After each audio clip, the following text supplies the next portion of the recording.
ఏం తప్పు చేశారని ఆపరేషన్ కగార్, ఉగ్రవాదులపై లేని పగ ఉద్యమకారులపై ఎందుకు అంటూ మీకోసం ఎన్నో ఏళ్లుగా ఎదురు చూస్తున్నాం, ఇకనైనా ఇంటికి వచ్చేయండి పెద్దనాన్న.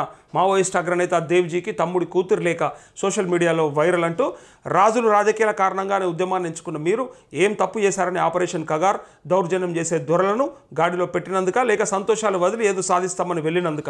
ఇటీవల జరుగుతున్న ఘటనలు చూస్తే ఏదో ఆందోళన కలుగుతోంది. ఇకనైనా ఇంటికి వచ్చేయండి పెద్దనాన్న అంటూ కోరుట్ల పట్టణానికి చెందిన మావోయిస్ట్ అగ్రనేత తిప్పిరి తిరుపతి అలియాస్ దేవ్జీకి ఆయన తమ్ముడి కూతురు సుమ రాసిన లేఖ సోషల్ మీడియాలో వైరల్గా మారింది. ఆపరేషన్ కగార్ నేపథ్యంలో పెద్ద ఎత్తున మావోయిస్టులు ప్రాణాలు కోల్పోతున్న సందర్భంలో దేవ్జీకి ఆయన కుటుంబ సభ్యులు రాసిన లేఖ ప్రాధాన్యత సంతరించుకుంది. మిమ్మల్ని కలవాలని నాకు ఎప్పుడు అనిపిస్తుంది, దురదృష్టవశాత్తు ఇంతవరకు అవకాశం నాకు రాలేదు పెద్దనాన్న అంటూ లేఖ ద్వారా సుమ ఆవేదన వ్యక్తం చేసింది. ఆపరేషన్ కగార్ పేరిట ఎన్కౌంటర్కు గురైన వారి కుటుంబాల కన్నీళ్లు పెట్టుకుంటున్నాయి. పాకిస్తాన్, బంగ్లాదేశ్ వంటి దేశాల నుంచి మన దేశంలోకి చొరబడి మన పౌరులను చంపుతున్న వారిపై కన్నా ఈ దేశ బిడ్డలైన మీపై ఎందుకు ఇలాంటి ఆపరేషన్లు జరుగుతున్నాయో అర్థం కావడం లేదంటూ ఆ సుమ లేఖ రాసినట్టుగా ఇక్కడ వార్త.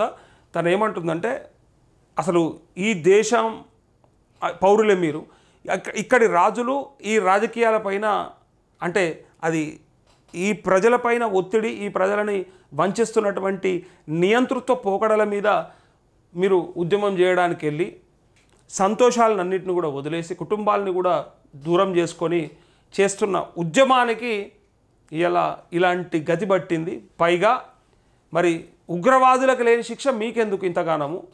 మరి మన దేశంలోకి చొరబడి వేరే దేశం దుర్మార్గులు మరి మన దేశస్తులని, మన పౌరులని చంపుతూ ఉంటే వాళ్ళకి లేని శిక్ష మీకెందుకు అని ఆ కూతురు రాసినటువంటి లేఖ వైరల్ అవుతున్నట్టుగా ఈ వార్త వచ్చింది. సో కోరుట్లకు సంబంధించినటువంటి ఆ తిప్పిరి తిరుపతి ఎవరైతే ఉన్నారో మాజీ మావోయిస్ట్ అగ్రనేత, సో ఆయన యాక్చువల్గా పేరు అలియాస్ దేవ్జీ, ఆయన తమ్ముడు బిడ్డ రాసింది ఆ లెటర్.